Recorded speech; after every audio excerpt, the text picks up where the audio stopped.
Every now and then, we get asked questions about what Toad Intelligence Central is, how it fits into the BI Suite architecture, what value it brings to your organization.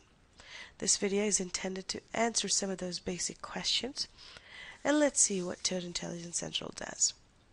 As you can see in this architecture diagram, Toad Intelligence Central is the collaboration tier of the BI Suite.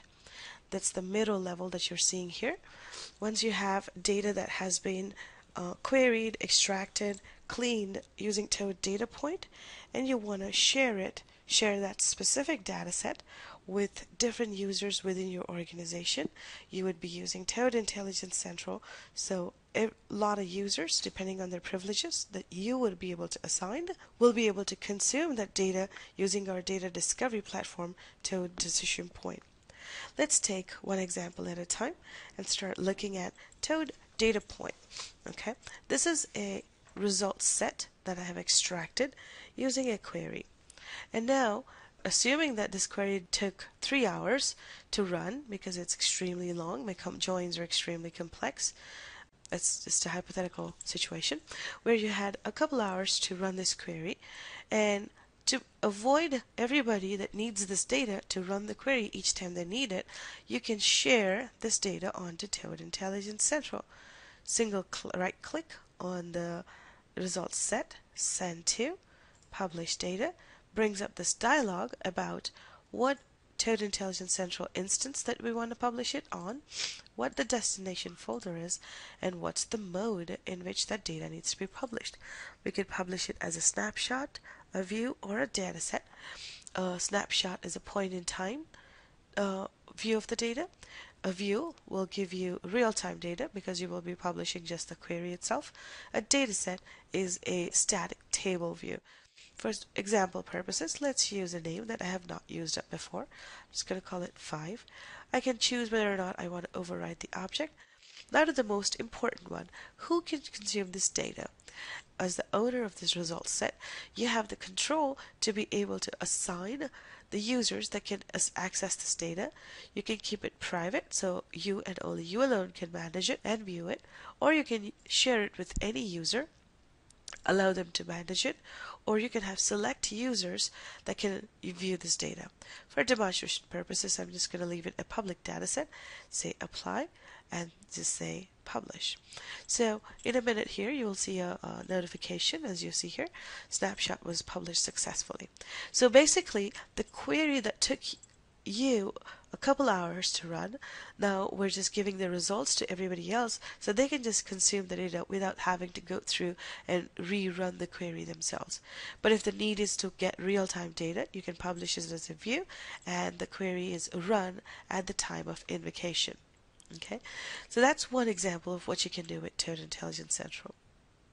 The second one is, this is a very simple example, but if you had a complex query that you took 4 or 5 hours to build with subqueries and multiple joins, etc., you want your coworkers to validate it for you, or you can let them repurpose it for another project or whatnot.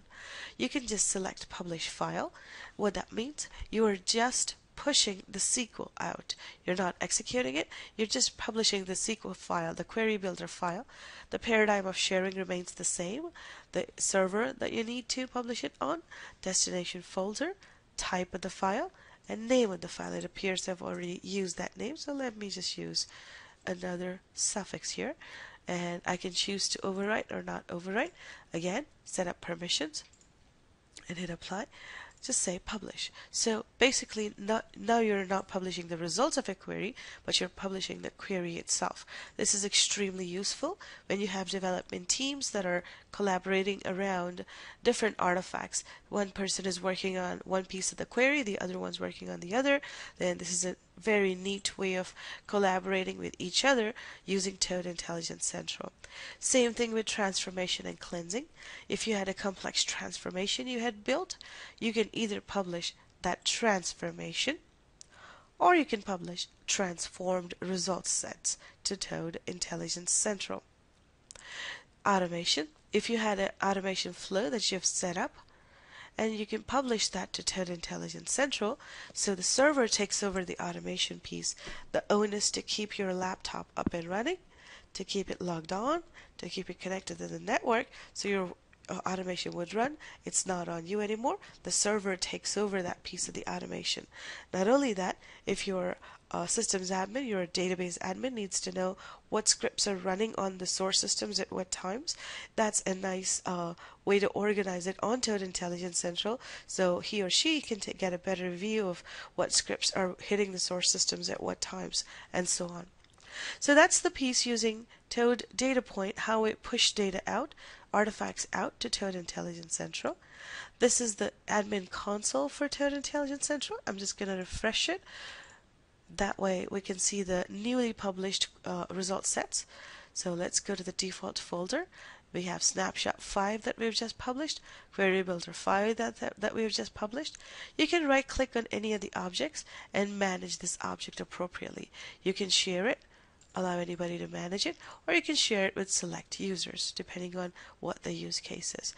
Same thing for any object on here that you see. You can assign permissions as on the admin console.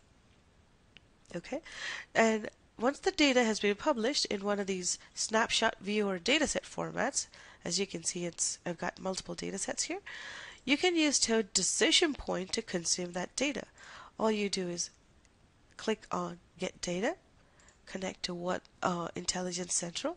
Because this is my local machine, I'm going to decision point to the local Intelligence Central instance. As you can see, because I've made this a public dataset, you can see Snapshot 5. I'm just going to click Next and refresh data immediately. So now it's going and fetching the data from the Toad Intelligence Central. Data is ready for me to consume. So once I go into my dimensional view, I can start building my charts. I can start building my, let's look at area charts, so using Snapshot 5. So now the data is ready for me to consume. So this is a very neat way of sharing the result sets, so your business analysts, your end users can consume that data and perform reporting on top of those data. Okay. The last piece to Toad Intelligence Central is where you have connectivity to different data sources at the level of Intelligence Central. So if you right click on data sources and say map data source, you can look to see the variety of sources we have connectivity to. Okay, we have internal use cases where we take one instance of our data warehouse and publish a subset of the data for some of our internal teams to consume. So you can see how we leverage that internally as well. So we have our data warehouse that we can connect to, bring in certain columns of data, assign user limit permissions, and let them consume that data without actually hitting our data warehouse.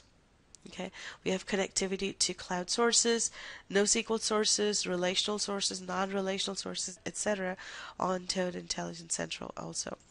One thing I really like about this is if you had a Salesforce.com instance that you're querying against, you can just right click, and instead of mapping the complete table, you can use SOQL. It's a Salesforce object query language. You can use a SOQL query to map specific columns within your tables and just bring in select data onto Intelligence Central, manage it like any other object, and then assign permissions to it so your end users can consume.